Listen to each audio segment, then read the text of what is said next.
Hello everyone, welcome to my YouTube channel RD stocks. Rakhi video కొంచెం late అయింది, so అందరికీ sorry. ఇది మా తమ్ముడు గుజరాత్ వెళ్ళే ముందు నేను అక్కడికి వెళ్ళా కదా సెండ్ ఆఫ్ ఇవ్వడానికి. సో అప్పుడు నేను రాఖీ పర్చేస్ చేసి అప్పుడే కట్టేశాను. సో ఆ వీడియో ఇది. సో ఆఫ్టర్ మ్యారేజ్ నేను మిస్ అయ్యాను రాఖీ కట్టడం. సో ఈసారి కొంచెం ముందైనా పర్లేదని రాఖీ అయితే కట్టాను. ఇంకొక తమ్ముడు రాఖీ టైం రోజు ఫ్రీ ఉన్నా కానీ వాడు రాలేదు. సో నెక్స్ట్ వస్తాడో అప్పుడు కట్టేస్తా. రాఖీ అనేది ఆ రోజు కట్టుకోవటం ఎంత స్పెషలో ఎప్పుడైనా కట్టుకోవాలనేది నాకు కూడా ఉంది. ఎందుకంటే ఆ డే సెట్ అయినా కాకపోయినా నెక్స్ట్ అయినా కడితే ఆ హ్యాపీనెస్ వేరు కదా. మన అనుకున్న వాళ్ళకే కదా మనం ఇలాంటి చిన్నవైనా పెద్దవైనా సెలబ్రేషన్ చేసుకోలేస్తాము.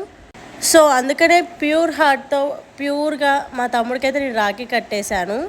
సో వాడు హ్యాపీ, నేను హ్యాపీ. నెక్స్ట్ మా చిన్న తమ్ముడికి కడతాను. సో అక్కడ కూడా మేము హ్యాపీయే.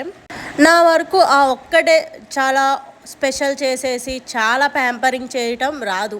ఎవ్రీడే తను నా బ్రదరే, నేను తన సిస్టర్నే. సో ఏ రోజైనా సెలబ్రేట్ చేసుకోవచ్చు అని నా ఒపీనియన్. మీకు కూడా సేమ్ ఇలానే అనిపిస్తుందా? ఎప్పుడైనా వాళ్ళు మన వాళ్ళే కదా, సో ఎప్పుడైనా సెలబ్రేట్ చేసుకోవచ్చు.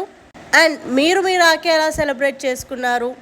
ఇలా ఆ రోజు కట్టలేకపోయిన వాళ్ళు రీసెంట్ టైమ్స్లో మళ్ళీ కలిస్తే కట్టుకోండి, హ్యాపీగా ఉండండి.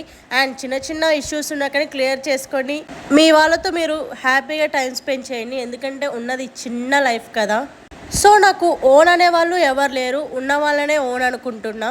అండ్ నేను వాడికి కొరియర్ చేయొచ్చు, బట్ నాకు అంత షో ఆఫ్ అవసరం లేదనిపించింది. నా చేత్తో నేను కట్టుకున్నదే నాకు హ్యాపీనెస్ ఇస్తుంది. నెక్స్ట్ మా చిన్న తమ్ముడికి కూడా నేను కలిసాక కడతాను. That's it guys. ఇంకా వాడిని అయితే మంచిగా బ్లెస్ చేసాము, అంతా హ్యాపీగా జరిగిపోయింది.